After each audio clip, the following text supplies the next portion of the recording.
Hey, TomGirls, welcome back. Yay, we're back. I missed you guys so much. We're going to get right to it today. We have actor and drummer Amanda Grace Benitez. Stay tuned. You're tuned in to AfterBuzz TV, the ESPN of TV talk. Now, let the buzz begin. Coming back to TomGirl, where we talk all things sports, entertainment, fashion, and adventure. I first just want to say so much thank you for waiting for me for 3 weeks. I appreciated all the nice support and tech messages and love you guys sent to me and my dog. I'll let you know Marley did have her radiation and she's recovered right now, and we got some energy back, so she's doing much better. So I really appreciate you guys' patience. But today we have a very special guest. Welcome, Amanda. Hi, thank you so much for having me. Right, so you guys know her from The Ranger and the upcoming The Bucket List, and she is also a drummer. So we have an ultimate TomGirl here today. So lots of fun things to talk about. Let's first talk about your new projects. Yes. So let's talk The Ranger. Tell me all about this. Oh my gosh, The Ranger was such a blast to make. I actually just got back from Sitges Film Festival in Barcelona, where we just found out about our distribution news, which is super exciting. It was so much fun. And when is it going to be out for everybody to see? 2019. Okay. That's all I can give away right now. All right. Now, can you give a little more of the...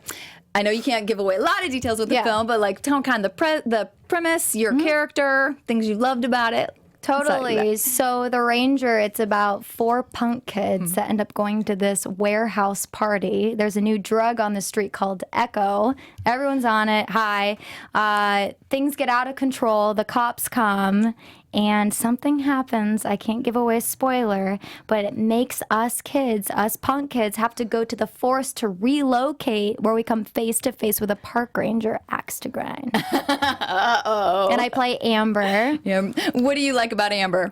Well, she is a lot like me when I was 13, 14 years old in high school, except she's so much cooler than me. Everything that I wanted to do, dye my hair, pierce my nose, I wasn't able to do that. But I got to relive all those glorious years with Amber and get to do everything I wasn't able to do when I was in high school, which was pretty cool. What did you find out about yourself, like playing a role like that? What did I find out about myself? That I guess I'm crazier than I thought, because I was able to pull a lot from within myself. And I thought, oh my gosh, I never knew that I was so close to Amber in that way. That was really interesting. And how was the audition process for this? The audition process was interesting because I knew the executive producer. I did a film a while ago called All Cheerleaders Die, which we went to Toronto and then got distributed through Sony. But the executive producer, Andrew Van Den Houghton, he and I stayed close for a long time. He called me up one night at like 11, 12. Are you up? Okay, anyway, I want you to read for this project. And he told me all about Jen Wexler, who's the director, and about everybody involved. So he sent me over the script. I read it, and then I actually taped. I self-taped because everybody was located in New York. Okay. So I auditioned like everybody else. And then I found out a week and a half later that I booked it. Let's go to the All Cheerleaders Die for a second, because I did watch this in preparation. You did? No way. Yes, let's talk about this one anyway. Funny. Yeah. No, That's so funny. So tell people a little bit about that one that maybe haven't seen it. Oh, wow. Prepare yourself for just a ride. I mean, we cover all the bases. We have some vampire-style zombie things that happen. It's a bunch of girls that end up, finding out that they have magical superpowers, and just get ready for cheerleaders that really come after you. Yeah, it was crazy because I remember Comic Extension right at the beginning where they're doing I forget what they call them, stunt or whatever, and the girl lands on her head. That's Felicia Cooper. Yes. That was also on Bold and the Beautiful, correct? Yeah. Yep. Yeah. So, I was like, oh, this just gets right into it. But then you girls also like die and then come back to life because one of the, right? It's like, we die, we come back to life, and then we kill people vampire style. It's great. Kill the jock boys in the high school. Yes, I definitely got out all of my ex-boyfriend angst in that film. That was a trip. A great movie for October, you guys. I mean, Halloween time when you really want to kind of watch those kinds. Are you a horror film fan yourself? No. I'm a really big baby.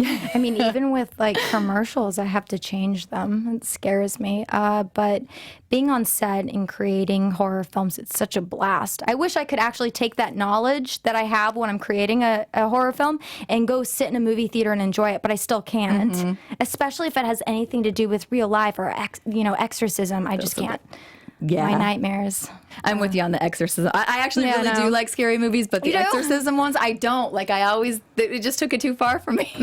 Like, oh, yeah, nightmares. Yeah. Ooh, it's great. Yeah. Showering, I can't have to leave my eyes open while I'm scrubbing my hair and the soap just gets in my eyes because I'm freaked out. There's going to be somebody on the other side. Can't do it. Yeah. I just don't do it. Oh, well, okay, let's go back to the Ranger. I had to talk about the cheerleader's eyes. I'm like, I can't wait to ask her about this.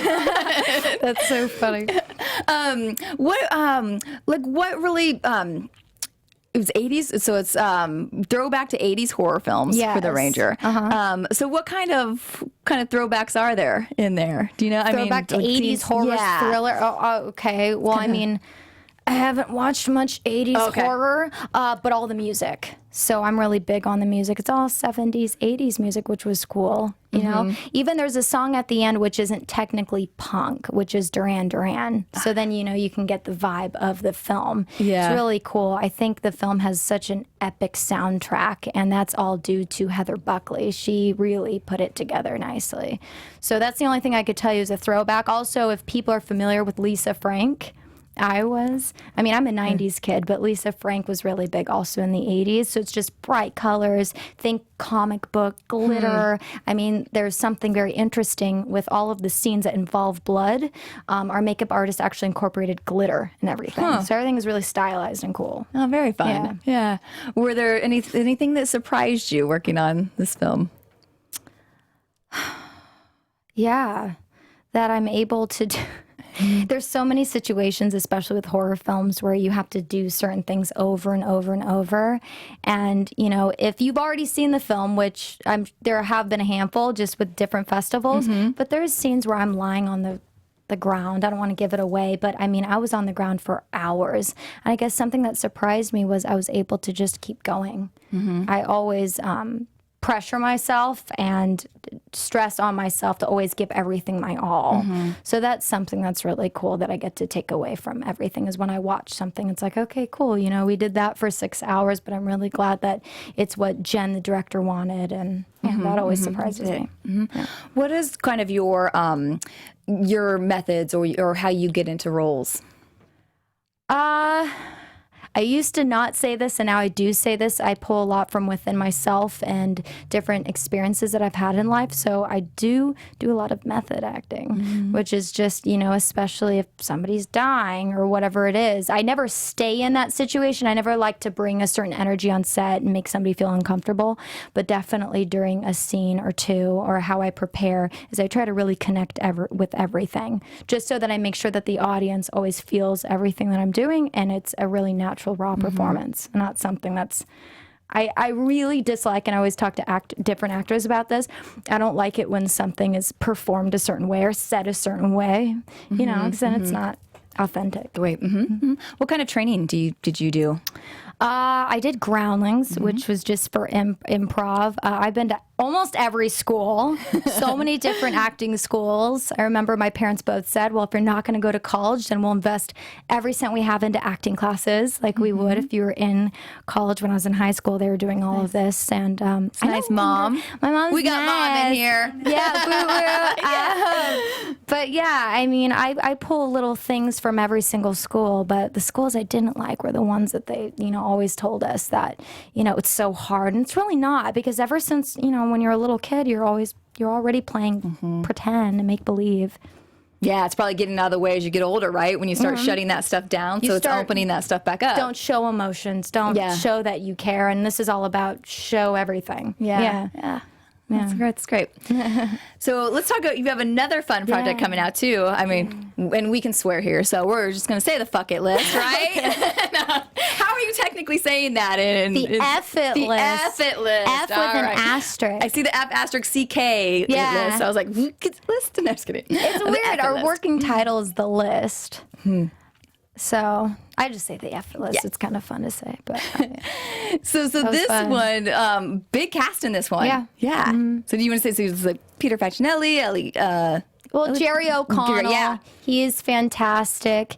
We also have little Miss Madison Eisman, who's such a joy to work with. She's on like Goosebumps and just different films. Eli Brown, who looks newer to the scene, but he's going to be on the show called The Perfectionists, which is the Pretty Little Liars spinoff. Nice. And Peter Facinelli, who's super cool, and Cameron. I don't remember her last name. I got something. Mannheim. Yes, there we go. We just have a really great cast, which is always fun. Mm-hmm. So this one, the premise of this one is the high school senior who makes a list of things that he was too scared to do, right, in high school, and then he goes viral, goes back and does them, and then mayhem happens. Mayhem happens, and I play Stacy Blau. I'm the best friend to basically the entire group, along with Madison, and I help plan the ultimate senior prank, and I also help that list go viral. Is there, so you're kind of a little instigator in this one. Yeah, that's always fun to play. And what was most fun about this role for you? Most fun about the role was actually behind the scenes. I mean, during the scenes and with the role, it was cool because I got to play myself. So I'm not saying I'm an instigator or I'm that type of person, but, she very much hits home. But off of set, I mean, Eli, all of us, we were all like singing and dancing and always having so much fun and pranking each other. It was such a joy when you don't take yourself so seriously in this whole, entertainment industry. It's fun to just relax and act like, young and not just be little adults all the time. Yeah. So that was cool. Yeah. That's great that you had a group that you could do that with there. Yeah. Are you able to say, I don't know if you can give us more information about the film. Are you able to say like some of the things that were on the list? I don't know. Want to get you in trouble. Probably actually not. Okay. I mean, I guess I could just give a hint. I mean, generally, he had parents that wanted him to do absolutely everything possible to get into every college. So whether that was taking a special course or an AP class or a sports team, I can't give away too much. But, those types of things, he really wished he could just say F it and just date the girl of his dreams. Where did you shoot this one? All over. Italy, I didn't get to go. But Pacific Palisades, I can't remember but it was like a little market area. Pacific Palisades. What was that? Village.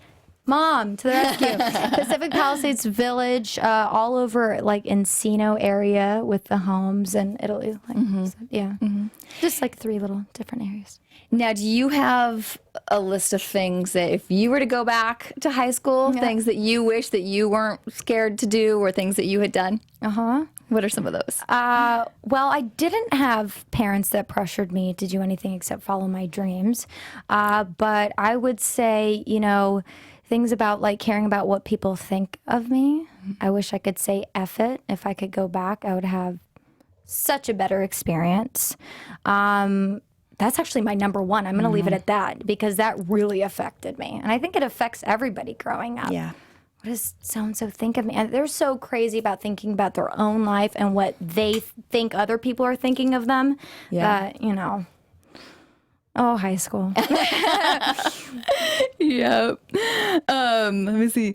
So not considering high school, it's also about doing things that, that scare you. So what in life, what scares you in life? The dark, acceptance, love, hate, jealousy, the isolation tank. That I recently did. That was terrifying. Tell me about that. No. Oh my gosh. They have like 2 locations, but it's this place where you go, and it's this little room, and there's a little kind of like a jacuzzi, but the water is your body temp, and it's loaded. I think they said 1,000 gallons of Epsom salt. So you float, and you float for a 3-hour minimum in the dark. That was really scary. Wow. 3-hour minimum, huh? So you were in there for 3 hours. 3 hours. 3 hours just thinking. And then every single time I tapped the wall, it freaked me out. Yeah, it was very scary. What are you supposed to get out of that? meditation, purity, coming out feeling like clear-minded, that you thought everything out. Yeah. Was that your experience? Or was it like too much panic being in there? Panic, a little bit. I took a nap, and I felt like I was like floating in circles. That was pretty much it. I didn't have this like moment of, oh my gosh, I see the light, really. Yeah. But it was cool. It was a cool experience. Were you asked to do that, or was that something you wanted to try? I just wanted to try. Yeah. And I took my boyfriend along for the ride. That's great. What did he think? He was like, I don't know why I'm doing this, but and made these weird Instagram stories about it. But he liked it. I know he did. Yeah. Yes, I think so. It's a good relationship, trying new things together, right? It was so weird. Yeah, it was interesting. Oh, funny. Okay, I know I want to ask more about that movie, but I guess I can't really because there's not much you can say anymore. Well, go for it. Okay. Well, let's ask what surprised you most on that one, or what? Yeah. What surprised me most about that one? That I would be cool with wearing my natural hair every single day. No, I don't know. I mean, what surprised me about it? It always surprises me working with different directors. This director in particular, he was able to get different emotions out of me that I never really thought were inside of me. That's always surprising. And then actually going along with them, because I always want to put a certain of myself into a performance, and then also what they see in the role. So being able to work together with him was fantastic. And that kind of blew me away, just different things that really expanded the role and made it more layered than just surface. Are these experiences now really just increasing your passion for film and acting? Totally. Yeah. What drives you for acting? Drives me for acting, it's my therapy. It's the only thing I understand. Math, I'll never get it. Science, just school in general is just like a whole social scene for me. But yeah, it's the only thing that really makes me feel. I feel like a lot of people say, oh, I need to do this and this, or karaoke, or I don't like drink or do any of that kind of stuff. And it's like, it's the only thing that really grounds me. I'm super passionate about it. I find people really interesting. And if I wasn't in acting, I would get involve myself in psychology in some sort of way, because the way the mind works, I'll never understand it. But being able to really portray those different difficult roles is such a joy. What are some roles that you'd like to dive into? Characters. Schizophrenic. I really find that interesting. And sadly, because of the way I look, sometimes people think, oh, she's so sweet, she could never play that type of a role, which sucks, because I really want to play somebody that's heavily into drugs, something that's so far away from me. Because a lot of the roles that are placed in front of actresses, and I'm sure we can all relate, now they're getting a little bit different. We have smarter roles being tossed our way. But usually it's just the cheerleader girl, the girlfriend, the ditzy girl, and I want to play something powerful, really, you can curse on the show, badass, and really also dive into the world of, people that have mental issues, because, it just interests me. It's cool. Are there some badass female actors or roles that you look up to and have, oh gosh, I always pronounce this wrong, so I don't want to say it. Ex machina. How do you really say that? No, but how do you really say ex machina? Ex machina. Yeah. Oh my gosh, in her performance, she's just phenomenal. And yeah, I really want to play. It's so funny. It's like I want to play something like Angelina Jolie, just something really cool and dark and different. I always play these little, which I'm really happy, and I'm really very blessed to have given the work that I have, but I want to play something just total polar opposite. Yeah. You'll get it. Just keep putting it out there, Keep putting it out there. Yeah. When did you first fall in love with acting? How did this get started for you? I was the shyest kid ever, so it's not going to be a story of, I always knew. I got thrown into dancing when I was about 3 years old. I barely could even introduce myself. I would close my eyes. And I think that's where I found a love for performing. Both of my parents are set decorators. So. Wait, time out on that one, because Mom's here. I got to say, for The Young and the Restless? That's my dad. That's my dad. Yeah. For a little bit. For a minute? Yeah. But I did more sitcoms and episodic. Okay, yeah, the bio said, or maybe his IMDb said Young and the Restless. I work for the Young and the Restless, so I was like, Oh, you do? Yeah. What do you do? I do the promos for their show, Funny. the commercials. Yeah, so I was like, oh. Oh, my dad. Yeah, he's a set, and you did too. Yeah, that's fun. But yeah, my dad's been on that show for 30 years, so. He's still there right now? Just retired. Oh, I was going to say, I'll have to go say hi tomorrow. No. So, it's another conversation for another day, but okay, that's cool. That's really cool. But yeah, both of my parents are set decorators, and I think one random day I was actually sick. After that, I faked it. But one day I was sick, and I came to my mom's work, and I was getting craft service and just different stuff. I'm like, this is so cool. I really didn't know anything about acting. I didn't correlate, what I see on TV. This is what my parents do. I didn't understand it. And then I think it was my dad. I went to my dad's show, and I just sat back and I was watching the actors, and my dad talked to me about it and said, yeah, what you watch at home, this is what they're doing, and this is the job, and it just looks so interesting and so fun. And then I started fake being sick to go to my parents' work. And I don't know where it all really happened, but I think I just said, I want to do it. I'm really interested. And my parents said, okay, well, we're going to enroll you in acting. And I did. And then I got my agents, and that's pretty much how it all happened. That's awesome. Yeah. I think it was the dancing thing that really made me want to become an actor, because the whole performance. Oh, and then I auditioned to be the host at my 6th grade talent show, and I memorized my lines and everyone else's. Wow, and everybody else's too. I thought, this is so cool. Yeah, and I loved films, I liked in television, but I really liked Broadway shows. That was my thing. My first Broadway show I ever saw, besides Lion King, was Phantom of the Opera, and that blew me away. So the whole live Broadway really got me into Do you have a favorite? Too. I really liked Legally Blonde. That was so much fun. I thought just the soundtrack was incredible. But yeah, and Phantom's cool. I wasn't a big fan of the movie, but I really liked the off-Broadway show. Would you want to do Broadway someday? Yes. Yeah. I think that would be really fun. Yeah. Great. I think there's something very interesting that goes into, even like this, it's a live interview. I think it's very cool because every performance will be authentic. Whereas in the film and television world, you can do it so many times. Broadway, any theater, it's one shot. Yeah, and that energy, right? Yeah. And you do it every single day or weekend, whatever, and it's like you have to do the whole performance all the way through. Well, let's talk about another passion of yours that also kind of makes you a tomgirl. Like you have a love for drumming. So yeah. So tell me about this passion. I got into drumming when I was about 14 years old. There's this Italian restaurant that I loved going to with my family called Baroni's. Really good pizza.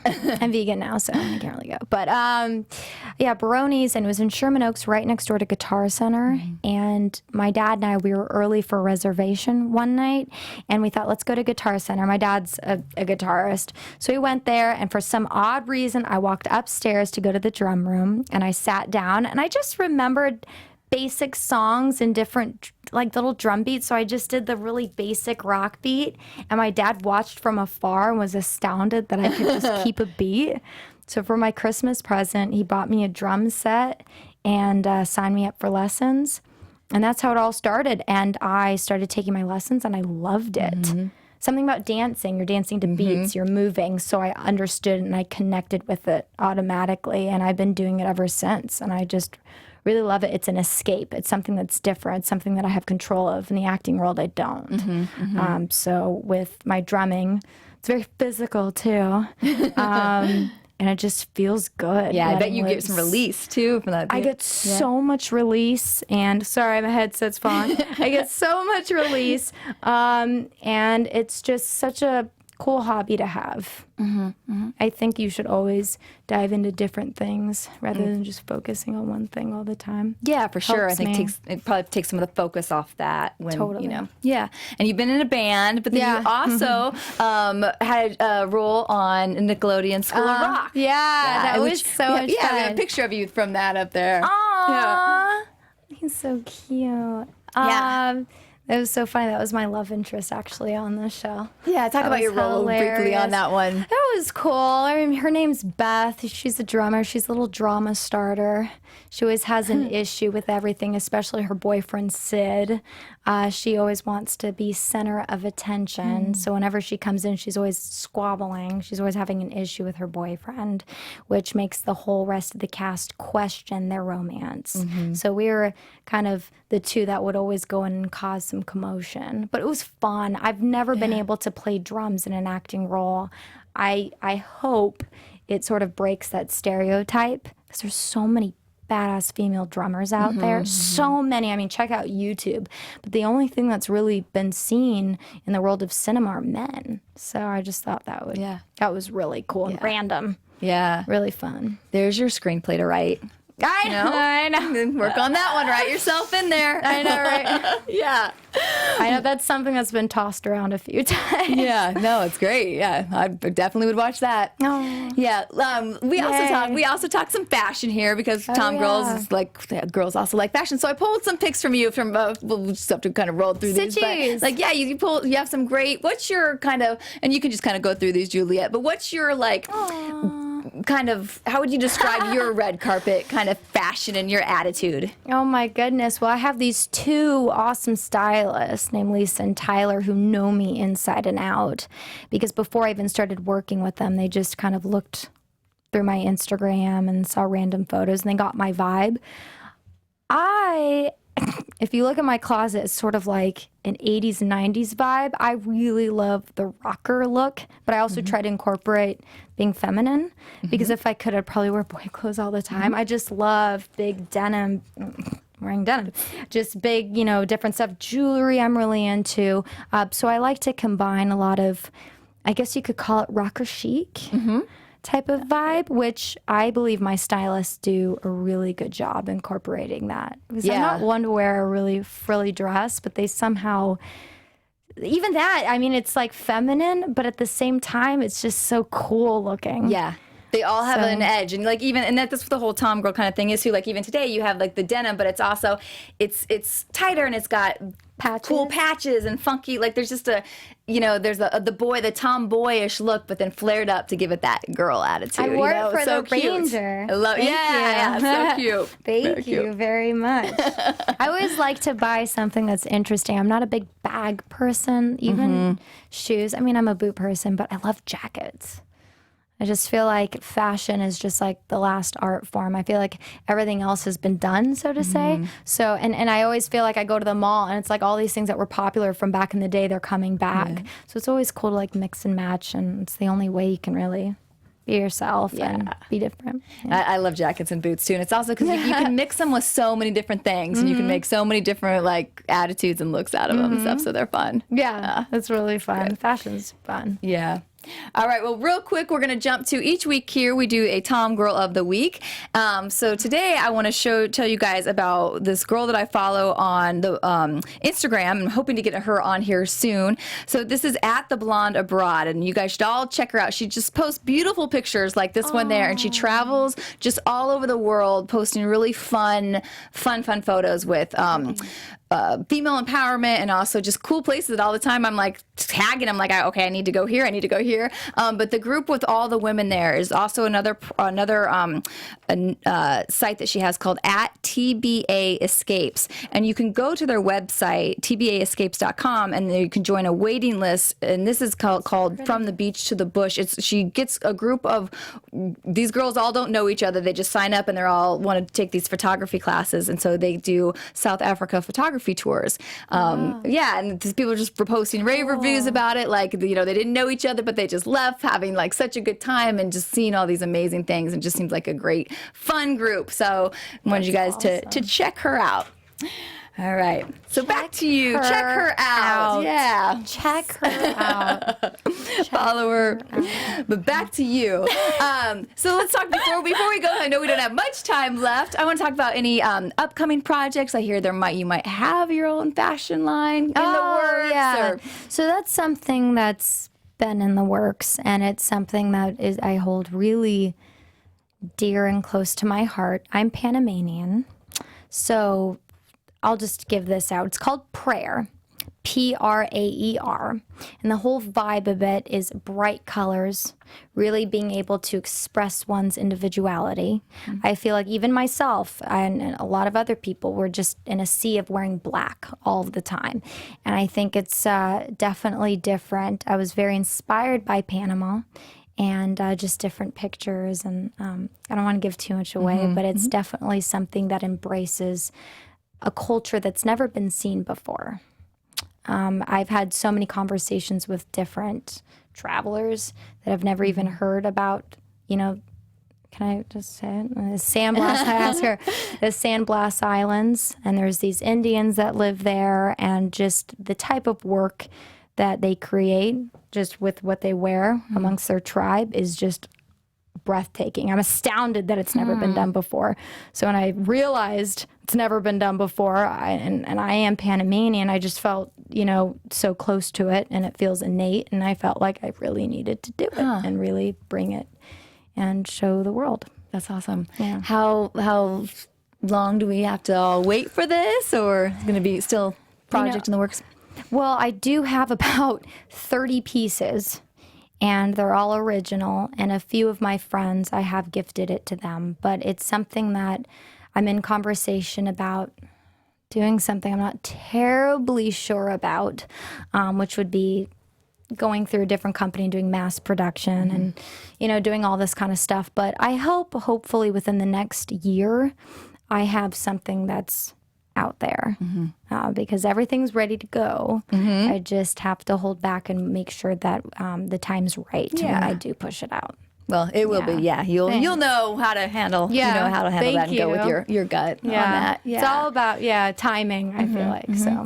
And then lastly, like, what would you like to see for? Are there any upcoming projects we haven't talked about, or where people can follow you or get more information about you? Totally. Well, I have a project that I can't talk about, but you can follow me on Instagram, Facebook. Is that even following? Add me on Facebook, Instagram, and Snapchat and Twitter, and it's all at Amanda Grace Benitez. All right. Well, this was so much fun. Thank you so much for taking your time to come in today. I really appreciate it. It was fun. Thank you. I look forward to The Ranger and The F It List all coming out. Yes. And guys, go watch All Cheerleaders Die for Halloween. You need to. Oh my God. Maybe, you know, drinking game every time somebody dies. I don't know. My friend played that. That's hilarious. Yes. I bet your friend got pretty drunk after that movie. Spoiler. I'm just kidding. All right, guys. Thank you so much. Again, I was JJ Jurgens. Thank you for following me. You can follow the show, TomGirl TV. We'll be back again next week. See you then. Bye. Our founder, Keven Undergaro, Phil Svitek, and me, Maria Menounos, would like to thank you for tuning in to AfterBuzz TV. Remember, we're not just the first, we're the biggest in the world, and we're the only destination for all your favorite TV shows. Whatever you crave, we've got it. So go to AfterBuzzTV.com and check out our lineup. Buzz you later. From executive producers Maria Menounos, Keven Undergaro, Phil Svitek, and the views expressed herein are those of the hosts only and do not necessarily reflect the views of AfterBuzz TV or its owners or principals.